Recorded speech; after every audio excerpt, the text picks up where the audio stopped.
Hello, everybody, and welcome to Non Sequitur News for, is it June 4th? Yeah, time machine keeps messing with my head. I am MayorWatt.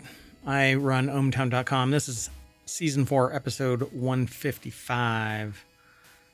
Today, we're going to be talking about PoisedPad. Skullcandy is back. Postage stamp Atari. A Saharan dust cloud is heading to the U.S. Cleaning water and air at the same time. Whole Foods with a side of E.coli. Agroterrorism fungus. What the? Diamond Heist that worked. Lost dog found at sea. And WWDC 2025 is Monday the 9th.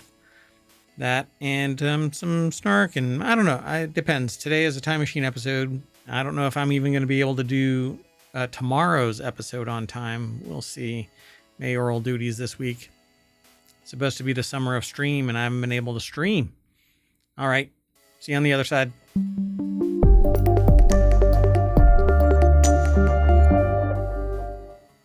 Okay.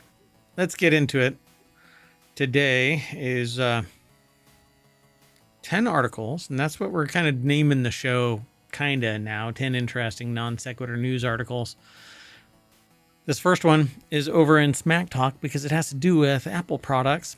The M5 iPad Pro poised to lean hard. I don't know if an iPad can lean hard on anything.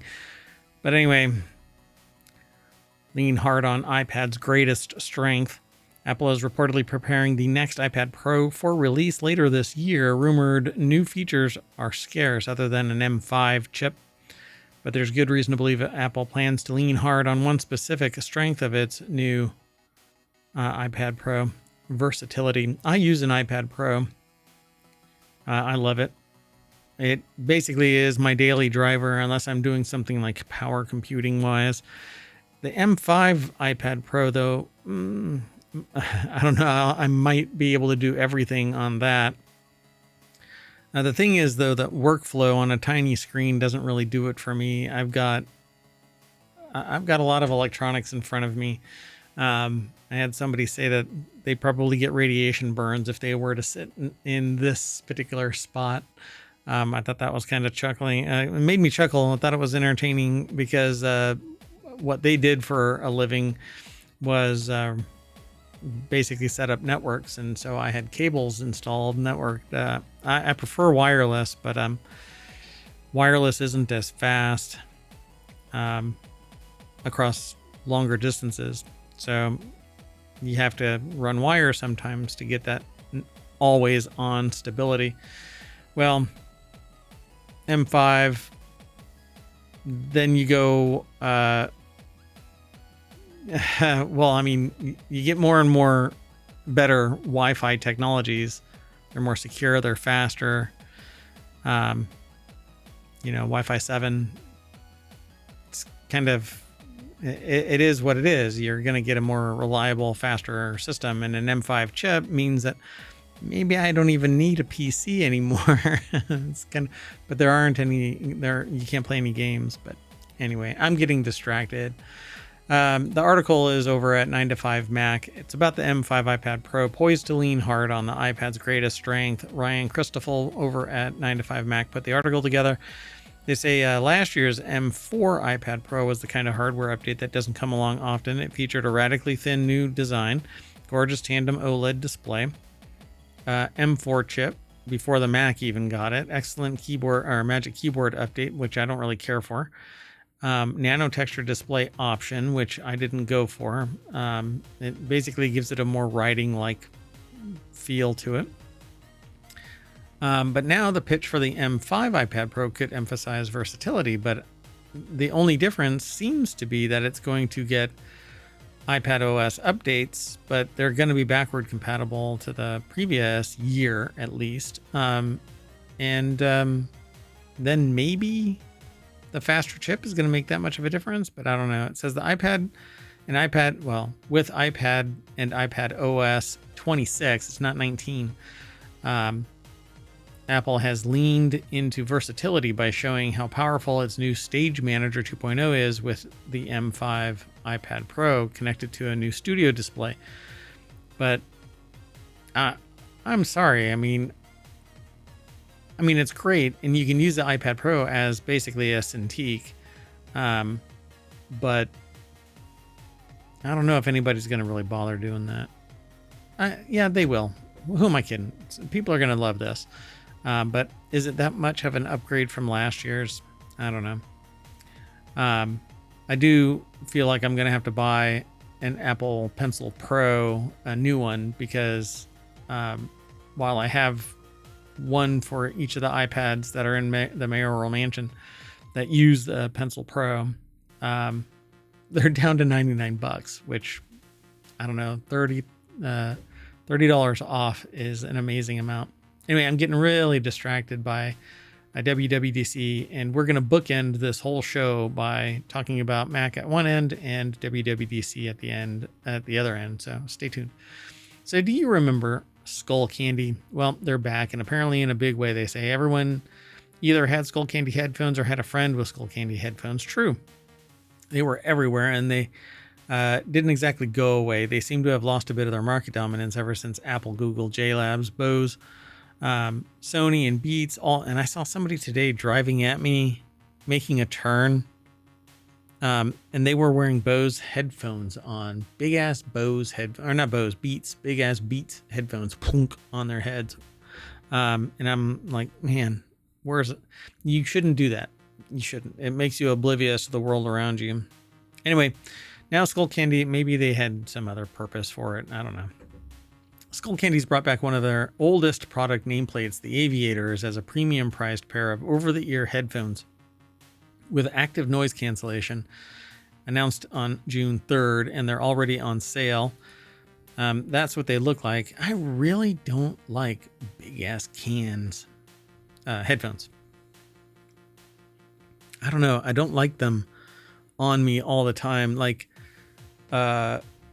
maybe in certain situations, maybe. But when I'm on the air, I don't like, when I'm streaming, I don't like wearing headphones. I don't know why. I just don't. But anyway, they are apparently available at Skullcandy, the Aviator 900 ANC. So it's got noise cancellation, along with spiffy looking cross-body carrying case for storage, the Aviator 900 ANCs. The headphones themselves are made of a bold materials mix, vintage-inspired hardware, suede, polished finishes. All I want is that connection right there, all of that, where the hinged connection for the pivot and the fold needs to be all freaking metal. You know what? The whole device needs to be freaking metal. It's so frustrating. That hinge always breaks because they make it really thin and then it just disconnects. Drives me nuts. So they say they'll take Skullcandy's word for it that a bold mix of materials, vintage-inspired hardware, suede, polished finishes, and iconic design elements like a knurled thumb wheel, joystick, and retro-inspired multifunction LCD display, as Skullcandy puts it. What? All right, look, talk about being tactile. These things, they are thick. These things are thick. Anyway, they say the author, again, is Matt Janser over at Vice.com. I think I got really excited about these, and I want them in Wanted, I guess. They also have Google Fast Pair and Google Finder support built into it. The latter refers not to the person locating functionality for natural disasters, they assume, but rather to Google Find My device, which is Apple used Find My, and now Google has Find My, which will help you locate your Skullcandies if they go missing, similarly to Apple's. Anyway, although you can get a pair from Skullcandy itself, and they expect that before long they'll spread out more shelves, so physical and digital shelves. I don't know. I'll have to go and check them out. I don't know what the price is. I don't think they say in this article what the actual price is, do they? No, I don't see that. All right. Well, anyway, let's keep moving. The next article. So this is like a bar crawl, right? So you go from one place to the next, to the next, to the next, until you pass out and call an Uber. Well, anyway, this next article is over in Wanted. A Polish engineer creates postage stamp-sized 1980s Atari computer. In 1979, Atari released the 400 and 800, groundbreaking home computers that included custom graphics and sound chips, 4 joystick ports, and the ability to run the most advanced home video games of the era. The machines, which retailed for $550 and $1,000 respectively, represented a leap in consumer-friendly personal computing. Well, apparently, the Atari 800 home computer, as seen in an Atari promotional brochure, has been shrunk down to a postage stamp. That hole right there, the Atari Pico. Current project is not strictly a clone of Atari, but basically, well, I'm forming the machine that is compatible with the Atari 8-bit computer itself, but it is created on the basis of the framework that they created some time ago, said Ostapowitz. Told Atari Online PL in a January 2024 YouTube video. The project, which began over a decade ago and was first publicly demonstrated in December of 2023, includes a 6502C processor, Antic and GTIA graphics chips, Pokey sound chip, and memory controllers into a single lattice UP5K FPGA chip. Despite its tiny size, the system can run up to 31 megahertz, far faster than the original hardware's 1.79. So yeah, all of these, it's funny, the giant cables connecting to this thing. It's got an SD slot, 2.4 gigahertz radio receiver, stereo sound, HDMI video output. What else? GPIO. Yeah, that's about it. I mean, in terms of connectivity. So development continues on the project with Ostapowitz currently refining the Pokey sound chip emulation to match the original asynchronous behavior.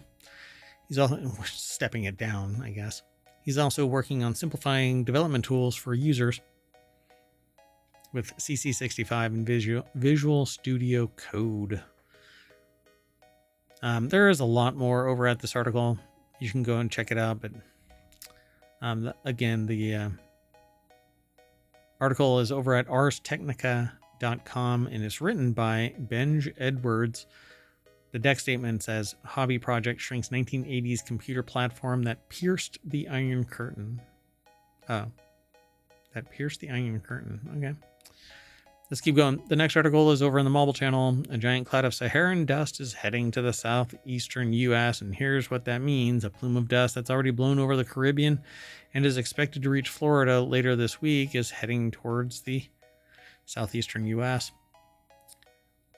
Sarah Hashemi is the daily correspondent over at Smithsonian Magazine or SmithsonianMag.com. The article talks about those Caribbean islands tend to see more of an impact, more of a concentration where it actually block out the sun a little bit at times. Says lead hurricane expert with AccuWeather, Alex De Silva, to Danica Cotto at the Associated Press. And while the dust led to coughing, sneezing, and watery eyes as it swept through the Caribbean, according to the AP, it won't be as dense once it reaches the continental United States, hitting states such as Florida, Alabama, Mississippi, Louisiana. You can check out your air quality, but it's becoming hurricane season. You know what that means? Oh, yeah, you don't, because information isn't going to be sent out by NOAA as fast and furious as in previous eras.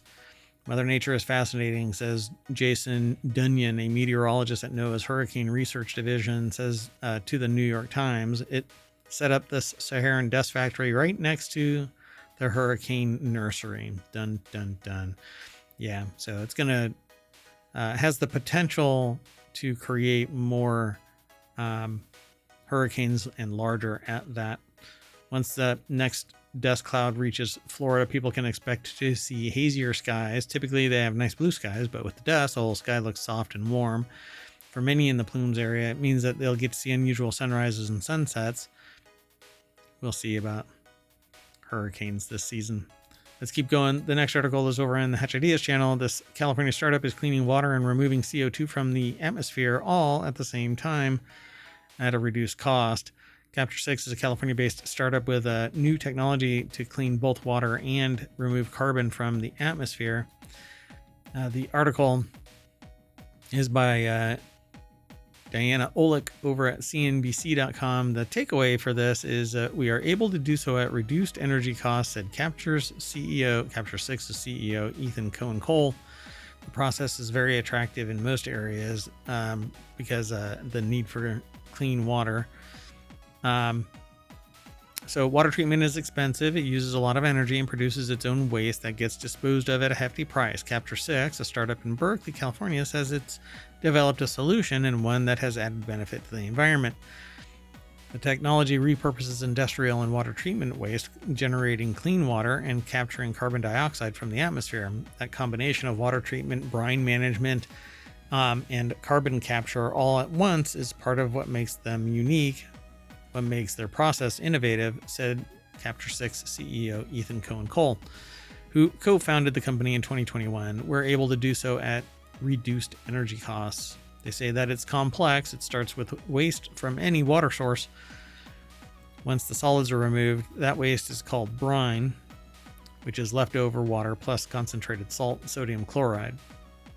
Treatment facilities usually have to pay to get rid of it, which is kind of interesting because salt used to be a thing. I don't know if anybody wants this kind of salt, wastewater salt. It's particularly attractive proposition in areas most in need of clean water. They're working in Western Australia, South Korea, and in drought-stricken California at the Palmdale Water District north of Los Angeles. The district is still testing the technology, but is already projecting huge cost savings in its brine management. Dun, dun, dun. Let's keep going. The next article is over on the Wanted channel. E. coli alert issued for Whole Foods ground beef. It was has a use-by date of June 19th and June 20th, 2025. Matt Novak over at Gizmodo.com put the article together. The U.S. DA Food Safety and Inspection Service, or FSIS, has issued a health alert for 1 pound packages of organic rancher brand organic ground beef sold at Whole Foods and stores. The beef may be contaminated with E. coli. Pardon me one second. Sorry about the cough. I think I caught it.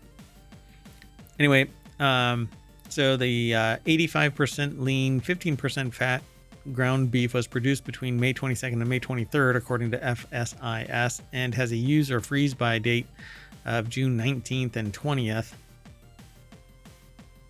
Yeah, okay. Just wanted to... It's weird. I thought that it said something else previously. Anyway, the concern, according to the agency, is that the beef may currently be sitting in refrigerators and freezers across the country. The alert currently doesn't show up on the Whole Foods product recall page. The company didn't immediately respond. There is more information over here, but won't get into it. Just be warned, there is an E. coli alert issued for Whole Foods ground beef 1 pound packages of organic rancher.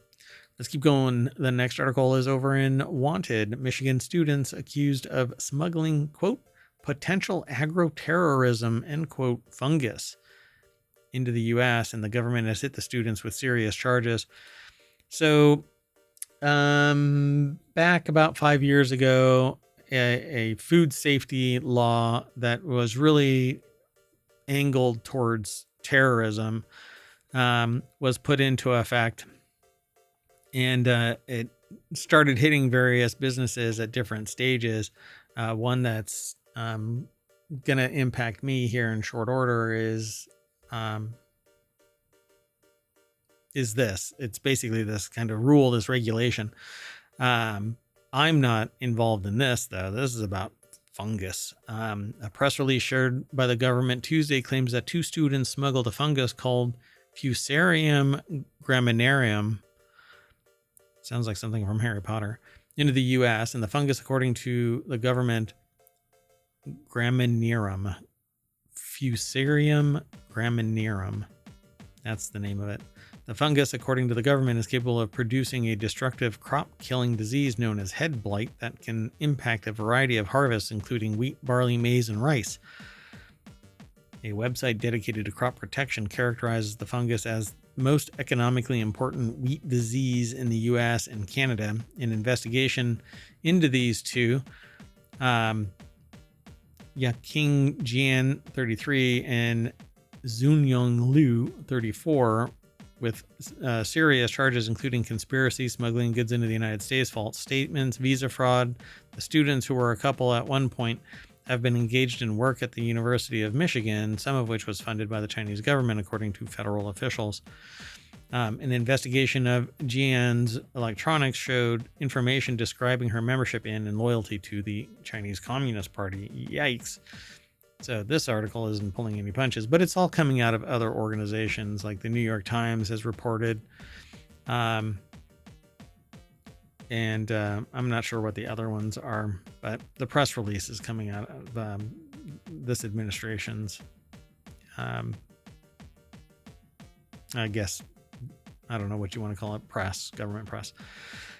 Anyway, the alleged actions of these quote-unquote Chinese nationals, including a loyal member of the Communist Party, are of the gravest national security concerns. And I agree. I mean, food safety is a pretty serious thing, but we're hobbling a lot of audits of food safety checks. It was bad enough that only 1% of seafood was checked. Anyway, the next article is over in Non Sequitur News. How the world's largest diamond heist actually worked, according to one of the would-be robbers. In 2000, Lee Wenham planned that what would have been the world's largest jewel heist, targeting De Beers diamonds valued at more than $500 million, although they're really worthless because there's so many of them out there. They're constrained by the De Beers kind of business. So the plan involved a dramatic raid on London's Millennium Dome, an excavator, and a speedboat for the getaway. The Met Police flying squad thwarted the operation, though, and arrested Wenham and his accomplices before they could get the diamonds. Wenham opens up about his gang's meticulous planning, its surveillance, and the security around the gems. But they got caught, so what does it matter?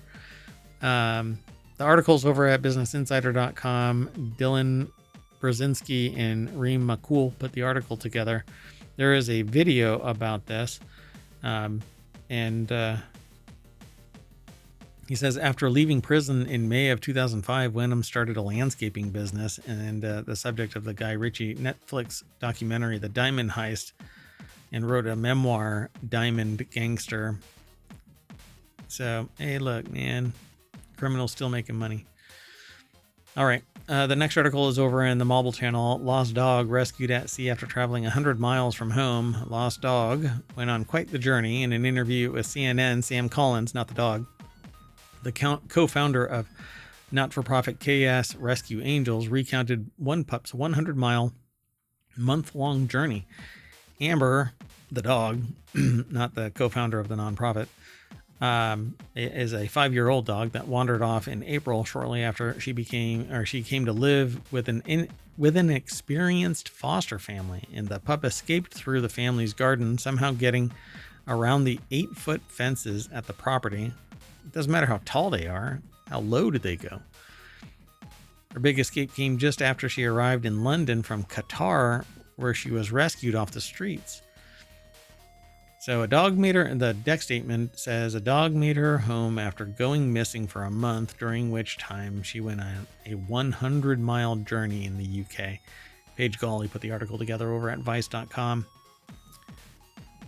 Yeah, so Amber then proceeded to swim 1 mile from Sandbanks to Brownsea Island. The island, which is managed by the National Trust, is a wildlife haven where dogs are not usually welcome. She spent 3 days there, and then there was a search party from the National Trust, as well as a lady who lived there who put food out every night. She probably got spooked by all the people trying to catch her, so she tried to swim back to Sandbanks, but got into trouble when she got caught in the currents and tide. A passing boat spotted Amber, and a mid-sea rescue was made. So she's very tired, but snuggly. She's being kept on at least 2, possibly 3 leads at any time in the garden. Jeez. The foster home is terrified of her getting out again. Wild. And the last article for today's Non Sequitur News is about WWDC 2025, how to watch Apple's June 9th software event and iOS 19 reveal. It's not iOS 19 anymore, though. So Katie Collins put the article together. Here's everything you need to know, but it's not iOS 19 anymore, isn't it? It'll be called, should also note that it might not even be called iOS 19. One rumor suggests that Apple is changing its numbering system, and this iteration it'll be called iOS 26. So I guess like aspirations of what the next year. So every year they release a software major patch, it'll go to that year, whatever it might be. I don't know. I guess aspirations that it'll never have to double, right? Because next year, not next year, but in 100 years, it's going to roll over again. So it'll be 26 again or 5. But I don't know what they're going to call it. I don't know. It's kind of funny. Anyway, you can always watch it via your Apple product, and you can always watch it at Apple and on YouTube. You'll be able to watch it all over the place. But they say here on June 9th, keynote is scheduled to take place at 10 a.m. Pacific, and will detail groundbreaking updates coming to Apple platforms, according to the press release. And during the keynote, the author and CNET expect to see the company announce its plans for iOS 19 and other software updates across iPad, Mac, Watch, TV, Vision, blah, blah, blah, blah, blah. I don't know what else. So platform's State of the Union will take place on the same day at 1 p.m. Pacific, offering a deeper dive into the new tools for Mac OS, tvOS, Vision OS, Watch OS. And you can watch both events online via apple.com, the Apple TV app, Apple's YouTube channel. So what is it? It's the Worldwide Developers Conference, and it's basically for software developers and hardware aficionados and the denizens of the Apple ecosystem to stay informed about what is going on with Apple. I mean, I just bought an Apple Mac Studio Max because I wanted I wanted a system that was basically designed to process video and audio really fast. And buying that has taken my workflow from taking hours on a pretty nice machine, right? A pretty nice PC to taking minutes, literally minutes. It's amazing.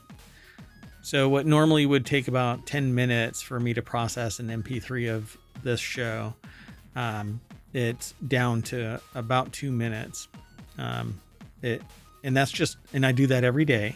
And depending on what other platforms I'm uploading to, I do this several times to make material that is aligned with that particular platform.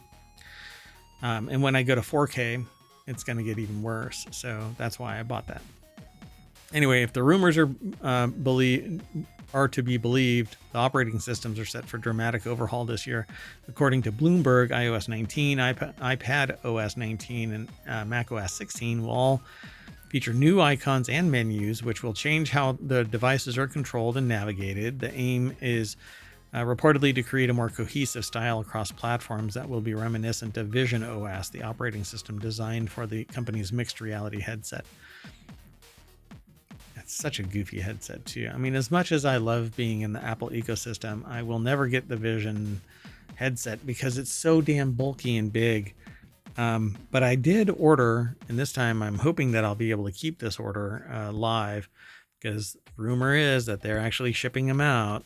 The X-Real Vision 1s, or X-Real 1 Pros is what I got. X-Real 1 Pros. I am hoping that these things are going to do exactly what I want, and that it's not my imagination making it do what I think it's going to do.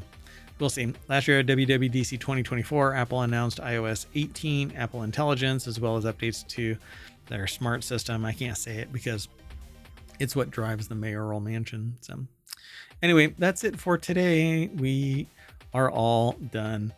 I'm going to get out of here.